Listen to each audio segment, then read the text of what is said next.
Welcome to English Learning Through Podcasts. Part 2. These statements express someone's opinion about the food, but they are not as strong as the example sentences that use amplifiers. In other words, saying this food is pretty good is not as forceful as saying this food is really good. So what does this discussion of food have to do with the exchange we heard at the beginning of this report? Let's think back to the business conversation. I really like your plan. Yes, it's pretty good, but it needs a little revising. Of course, you did a very good job, but you might need to consider a few more points. Yes, it will probably be more effective if you highlight the staffing requirements and expand on the budget. You might notice that one of the speakers uses amplifiers such as really and very. She is using these words to give more force to her statement. She is probably more excited about the business plan. The second speaker uses doubtness, the words pretty and probably, for example. So you might suspect that he is more guarded about the plan. Maybe he has doubts that the new plan will be better. The amplifiers and doubtness they use are also among the most common ones that you will hear in American English. These words are useful in a number of settings. They are polite and acceptable in almost any situation. Remember this. The amplifiers and doubtness we have discussed today are common in conversation, and different amplifiers and doubtness are more common in writing. For example, you are more likely to read words such as indeed, certainly, or approximately than you are to hear them in everyday conversation. If you use these amplifiers and doubtness in conversation, your speech will take on a very official sound. While that might be a good idea in a formal presentation or speech, it might not be the best choice for an everyday conversation. I'm Jill Robbins. And I'm John Russell.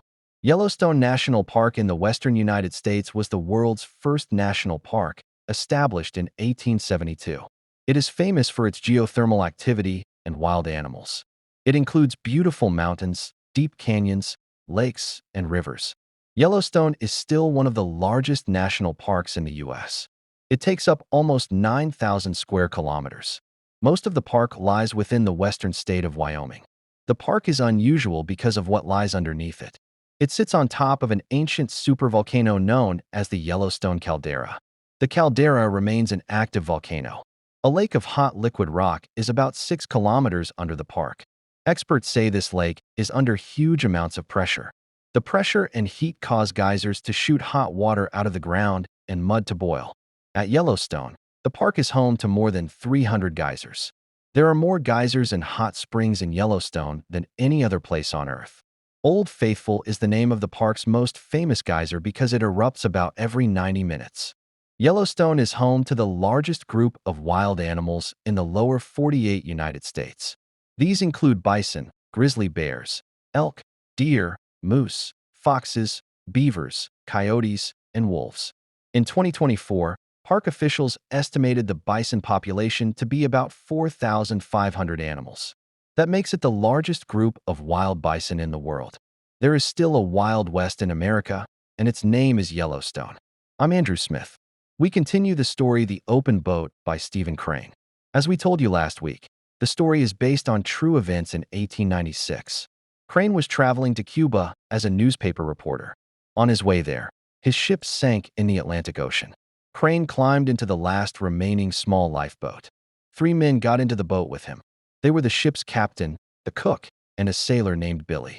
For 3 days, the men steered the tiny boat through high waves off the coast of Florida. At last, they saw land. Here is Shep O'Neill with the final part of the story. A long stretch of coast lay before the eyes of the men. Slowly, the land rose up out of the mountainous sea. The men could see a small house against the sky. To the south, they could see a lighthouse tower. Wind and waves were pushing the lifeboat northward. The men thought someone on land would have seen the boat by now. "Well," said the captain, "I suppose we'll have to attempt to reach the shore ourselves. If we stay out here too long, none of us will have the strength left to swim after the boat sinks." So Billy the sailor turned the boat straight for the shore. "If we don't all get ashore," said the captain, "I suppose you fellows know where to send news of my death." The men then exchanged some information. There was a great deal of anger in them. They thought, "If I am going to be drowned, why in the name of the 7 mad gods who rule the sea was I permitted to come this far and think about sand and trees?" The waves grew stronger. They seemed always just about to break and roll over the little boat. The coast was still far away. The sailor said, "Boys, the boat won't live 3 minutes more, and we are too far out to swim. Shall I take her out again, Captain? Yes, go ahead, said the captain. The sailor turned the boat and took her safely out to sea again. It's funny, one of the men said. Those life-saving people haven't seen us. Maybe they think we're out here for sport. Maybe they think we're fishing.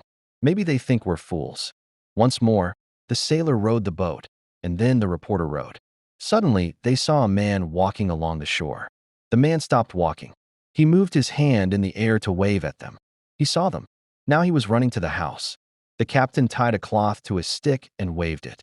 Now there was another man on the shore. The two men waved their hands in the air.